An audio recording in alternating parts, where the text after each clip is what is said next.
सन 1200 से 1526 के दौरान भारत पर प्रशासन करने वालों शासकों को सुल्तान और उनके शासनकाल को दिल्ली सल्तनत के नाम से जाना गया। ये शासन तुर्क और अफ़गान के थे। इन 300 वर्षों में 5 अलग वंशों ने दिल्ली पर शासन किया। ये वंश थे गुलाम वंश नाम से मशहूर मामलुक वंश, खिलजी वंश, तुगलक वंश, सैयद वंश और लोधी वंश। भारत पर अरब आक्रमण 18वीं शताब्दी में उत्तर पश्चिमी क्षेत्र पर अरबों ने आक्रमण किया। महमूद गजनी ने सन 1000 से 1026 के दौरान कुल मिलाकर 17 बार भारत में आक्रमण किया। महमूद गजनी सबुक्तगिन का पुत्र, गजनी वंश का संस्थापक और तुर्की गुलाम सेनापति था। महमूद गजनी ने भारत में पहला युद्ध 1001 में हिंदूशाही शासन जयपाल के विरुद्ध लड़ा। जल्द ही पंजाब भी गजनी के अधीन हो गया। सन 1008 में नगरकोट मंदिर पर आक्रमण किया। आक्रमण उसकी सबसे महान विजेता थी। सन 1025 में गजनी ने सौराष्ट्र के सोमनाथ मंदिर पर आक्रमण किया। हमले सिर्फ भारत की दौलत को हथियाने के लिए किए गए। महमूद गौरी शहाबुद्दीन मोहम्मद उर्फ महमूद गौरी गजनी की गद्दी पर बैठा। इसने मोहम्मद गौरी को अपनी विस्तारवादी महत्वाकांक्षाओं की पूर्ति के लिए भारत की ओर मोड़ दिया।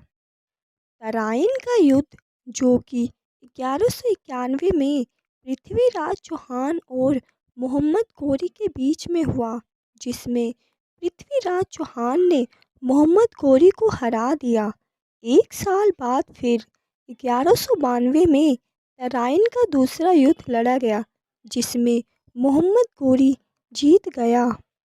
तराइन के युद्ध के पश्चात मोहम्मद गौरी अपने विश्वसनीय सेनापति कुतुबुद्दीन ऐबक के हाथ में भारत की सत्ता सौंपकर गजनी वापस लौट गया। सन 1194 में मोहम्मद गौरी वापस भारत लौटा।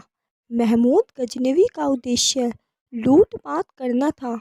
वहीं मोहम्मद गौरी भारत में अपना राजनीतिक नियंत्रण स्थापित करना चाहता था।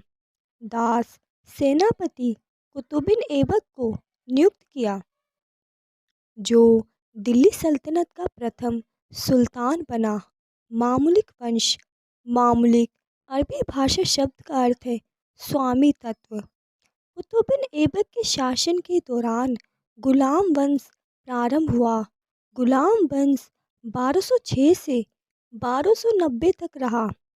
कुतुबुद्दीन ऐबक तुर्की गुलाम था, जो मोहम्मद गौरी की सत्ता में था। 1206 में मोहम्मद गौरी की मृत्यु के बाद नियंत्रण कुतुबुद्दीन के पास चला गया। ऐबक प्रथम मुस्लिम शासक था। कुतुबुद्दीन बहुत ही वीर और वफादार था। उसे लाख बख्श की उपाधि मिली थी। उसे भारत में मुस्लिम शासन का वास्तविक संस्थापक माना जाता है। इल्तुतमिश 1210 में पोलो खेलते समय घोड़े से गिर जाने के कारण ऐबक की मृत्यु हो गई। इसके बाद उसके पुत्र आराम शाह को गद्दी पर बैठा दिया गया, किंतु आराम शाह अयोग्य व्यक्ति था। दिल्ली के तुर्की सरदारों ने बदायूं के शासक, जो कि ऐबक का दामाद, इल्तुतमिश को दिल्ली आमंत्रित किया। शमूशीद्दीन के नाम से गद्दी पर बैठा। इल्तुतमिश ने दिल्ली सल्तनत को मंगोलों से बचाया। उसने अपने विश्वासपात्र अधिकारियों का एक समूह तुर्क चहलगनी बनाया। रजिया सुल्तान। अंतिम दिनों में इल्तुतमिश को उत्तराधिकारी की समस्या थी। इल्तुतमिश ने अपने किसी भी पुत्र को सुल्तान बनाने के काबिल नहीं समझा। उसने अपनी पुत्री रजिया को अपना उत्तराधिकारी घोषित किया। वह सरदारों द्वारा पराजित हुई और मारी गई। उसका शासनकाल केवल 1240 में समाप्त हो गया। नसीरुद्दीन मोहम्मद रजिया की मृत्यु के बाद चहलकनियों की शक्ति इतनी बढ़ गई कि वे राजा को गद्दी पर बैठाने और उतारने के काबिल हो गया। 1246 में उलुग खान, जिसे बलबन के नाम से जाना जाता है, वह इल्तुतमिश का पोता था। नसीरुद्दीन को सुल्तान बनाकर खुद उसका नवाब बना। उसने अपनी पुत्री का विवाह नसीरुद्दीन से कर दिया। वह 1265 में मारा गया। बलबन इतिहास में बलबन के नाम से मशहूर उलुग खान, उसने दरबार में सिजदा यानी सलाम और पापोस यानी राजा के कदम जैसी प्रथाओं पर बल दिया। मृत्यु 1287 में हो गई। 1290 में तैमूर की हत्या कर दी। खिलजी कुलीन के एक वर्ग ने खिलजी वंश की नींव रखी। उसने गुलाम वंश का अंत किया।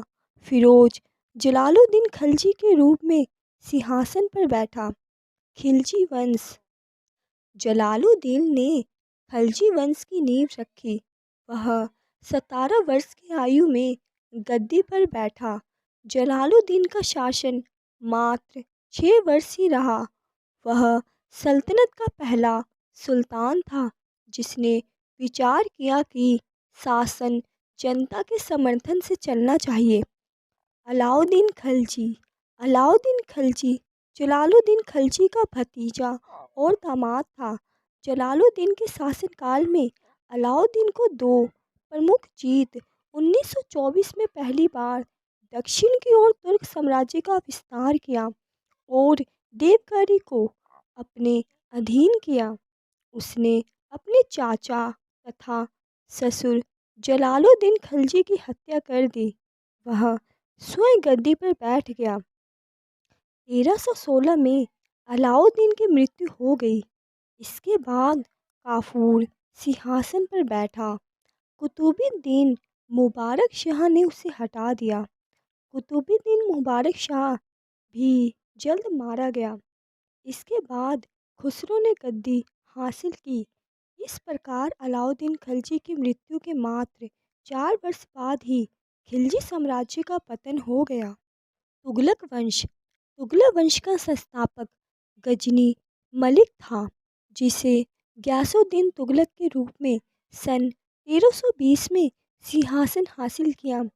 अलाउद्दीन के शासनकाल में गयासुद्दीन तुगलक ने कई कार्यभार संभाला था। छोटे से शासनकाल में गयासुद्दीन तुगलक की मृत्यु हो गई। इसके बाद उसका पुत्र मोहम्मद तुगलक गद्दी पर बैठा।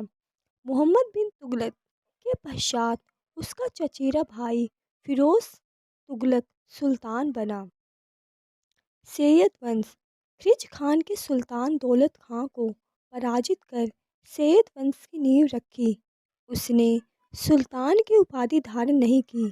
तारीख मुबारक शाही के लेखक अहासा सरहिंदी दावा करते हैं कि सैयद वंश का संस्थापक पैगंबर मोहम्मद साहब का वंशज था। खिज खान की मृत्यु के पश्चात मुबारक शाह और मोहम्मद शाह दिल्ली की गद्दी पर बैठे। इसके बाद 1445 में आलम शाह गद्दी पर बैठा, लेकिन वह निकम्मा सुल्तान साबित हुआ। कुछ सरदारों की मदद से बहलाल लोधी ने सेना का कार्यभार संभाला और सुल्तान बन गया। इस प्रकार लोधी वंश की नींव रखी गई, जो अफगान के शासक थे। लोधी शासक दिल्ली सल्तनत के आखिरी शासक थे। वह प्रथम अफगानी शासक था।